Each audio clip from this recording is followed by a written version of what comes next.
not to glean in another field, neither go from hence, but abide here fast by my maidens. So that abide fast in the old translation means cleaving. In the Hebrew language, it means cleave. Cling on this place, don't go. It's like embracing it, like, and this also, this same word was used by Ruth.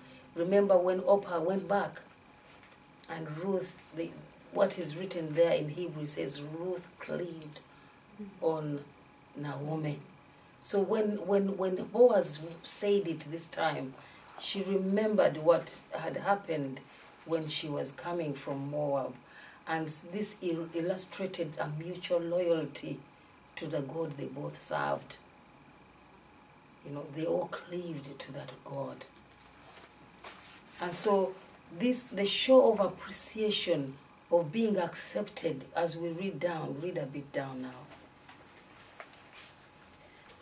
Let thine eyes be on the field, but they do reap, and go thou after them. Have I not charged the young men that they shall not touch thee? And when thou art athirst, go unto the vessel and drink of that which the young men have drawn. Look, that is favor. The Lord was favoring, you know, through Boaz. Boaz was now giving instruction, don't ever touch her. Don't ever molest her, because, you know, she was foreign. You know, foreigners, you can have a hard time in places you go. They always pick on you, or even any man drunkard, and everyone can want to try and flirt with you. You know, you become something they want to toss around, because Ruth came from a place where they knew there was immorality, so they thought maybe women are like prostitutes, they are easy. Are you getting me? So that was the mentality of the you know, the people of Bethlehem in relation to Moab. So Ruth, now Boaz is now putting a protective covering on Ruth. Say, don't touch that, don't allow her to be like any one of you. Don't, you know, separate her and treat her like a foreigner. Give her the best. Now we see 10, now Ruth is showing appreciation of being accepted, deeply moved by, you know, Boaz's way of handling the situation. She was surprised. And what did she do? She prostrated herself in what? In humble gratitude. Let's read about number 10. Some of you, when you go into prayer, you just want to stand up and you just do your prayer. Some are shouting, some are bumping. You know, we don't know how to go into the presence of the Lord. We do not know how to prostrate for the Lord. But look at what Ruth did.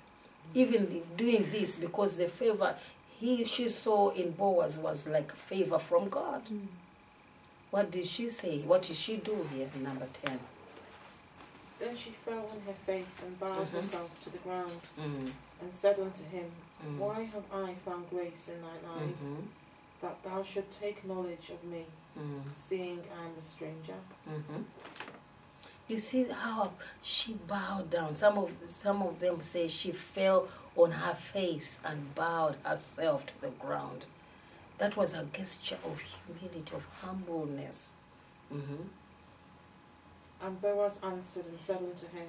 You can stop there a little bit. And Boaz answered. That word Boaz answered in Hebrew is vayan. Vayan. Vayan means it symbolizes somebody, you shout it out. He spoke it out loud so that everyone could hear it. Because already, look, she had given favor to Ruth.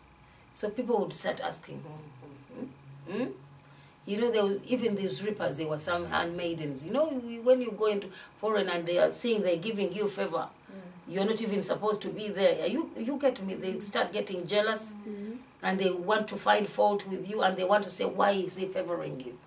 You know? So he spoke, this answer was out for everyone to hear.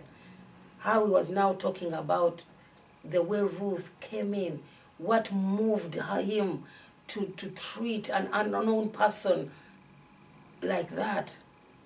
And Boaz goes on to assure Ruth that she did something so is taking a risk of having left her homeland and coming with a mother-in-law, and knowing that where she was going, she didn't know what was going to happen to her in that foreign land and foreign people. But this was enough to grant her respect, of respecting their God as well. So he had to shout it out so that everyone knows, so that they don't start gossiping. What is happening? Boaz is doing this. It made sense in what he said. Can you finish it now? Because now as you read it will make sense for you.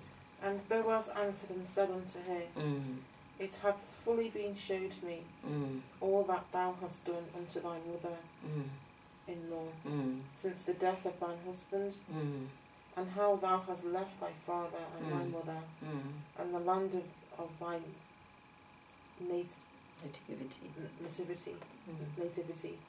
and art come unto a people which thou knewest not heretofore.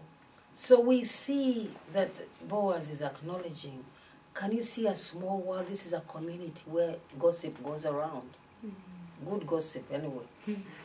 So Boaz was not at that time in the place when they arrived, but already people had told him about Naomi and Ruth, and they had told about the qualities of this Moabite woman. Remember, as I was teaching you last time, Ruth went out to help the embarrassment to fall on her instead of her mother-in-law, and she got acquainted to the village. I bet she was going down and humbly greeting them and speaking to them to make acquaintances, so that people can understand that she's out. She's somebody with responsibility, but also honors people, elders of the village, and everyone was looking at her and admiring her character. So all this went to Boaz. Somehow they told him about this virtuous woman. And then now he's talking to her, can you, it's obvious, how can you leave your land and you come with your mother-in-law? So that everyone would hear that, yeah, there is credit here. And that's why Boaz went ahead to do this, not because he wanted just to favor this Moabite or had any other intentions about this Moabite woman. So we see Ruth was overwhelmed with thanksgiving in verse 13. Read verse 13. Then she said, Let me find favour in thy sight, my Lord, for that thou hast comforted me, and for that thou hast spoken friendly unto thine handymaid. Though I be not like unto one of thy handymaidens. So we see that Ruth was overwhelmed with thanksgiving. Thou hast comforted me. And worthy as she felt, she was comforted because of the kindness. She didn't expect it. She was deeply stirred by the comforting words that fell to her heart like a shower on a lawn of grass. She felt relieved. When you see the boss coming, you're expecting, are they going to throw me out? Or they're going to allow me in? So when the reaper comes and says, the boss is here, I don't know what to say to him, because he had illegally brought Ruth in.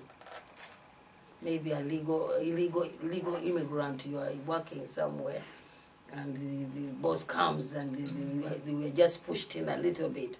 And now the boss says, I'm finished. The chief or the overseer says now that I did not tell the boss. And now, what do I... That's why he was even busy telling him a few things to clean himself. Not knowing it was even giving favor. Sometimes people can talk things at work, but they are giving you even a better CV. Yeah. So here we see now, she was shocked and was so blessed with what she had. She didn't expect that to come from the Lord of the harvest. Now let us read 14. This is a good one, 14. And Boaz said unto her at mealtime, Come down hither. And that's it. Now that word hither, where did you hear it? In Exodus. Do you remember? Come up hither. Come up hither, Moses. Come up hither. Do you remember that time? That is Exodus 19, verse 9. Let us open there. This was the phrase that was spoken by the Almighty at Mount Sinai when the Lord wanted Moses to be obeyed and respected by the stubborn children of Israel. He saw when the smoke was coming out of the mountain and thunder, and it was smoking, and the children of Israel were shaking. Then he called Moses out in a loud voice, "Come up hither."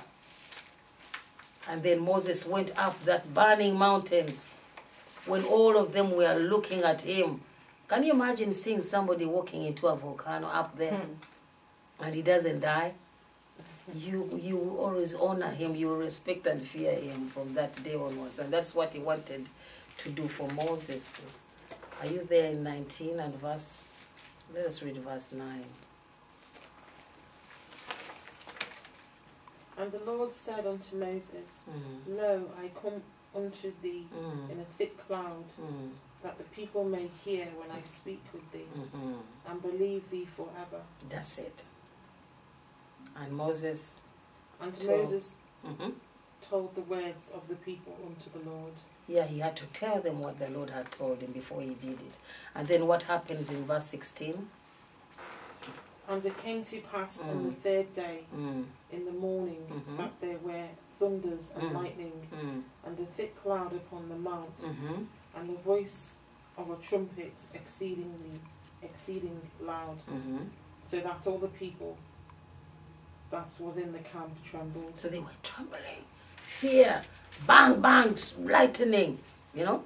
All were gripped with fear. Now what happened in 20 now?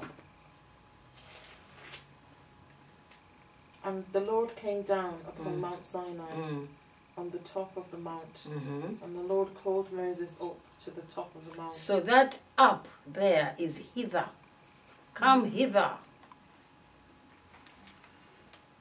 That is what we read as hither. Now when Boaz said, thou hither, come hither, he was using that same word the Almighty used. And he was, you know, intimating Ruth to sit at the foot of the table. You get me? Near him, beside him. That was shocking. And I believe it was somebody common. You just walk there and, you know, you feel great. You feel big, eh? I know if you're cold, you know, you are in a place, even when you go for conferences and somebody says, have a seat in the front, you know, where this front seats are reserved for pastors and VIP, and they open for you and say, there's one time they invited me at the platform, first time a woman to be seen in a conference on a platform. I did not go straight away, but I said, Lord, should I go up there? But finally, I went up there, but I felt good. And I sat there, and all my enemies were down on the ground. Those who were laughing at me when I had left someplace, they were so happy to, they were looked at me, and they were shocked, and I was here. It was going around. And I said, wow. I said, Lord, you prepare a table in front of my enemies, and my cup is overflowing now. I felt good, and I was dressed up properly. So I just felt, I thank you, Lord. That was for me. Now this was for Ruth. Ruth was called to sit at the table next to Boaz. And Ruth, it was too much for her. You know, back Africa, a man sits alone on the table. The rest have to sit where? They sit on the floor. And the man eats chicken. Women are not supposed to eat chicken and eggs. The men used to be so greedy. So they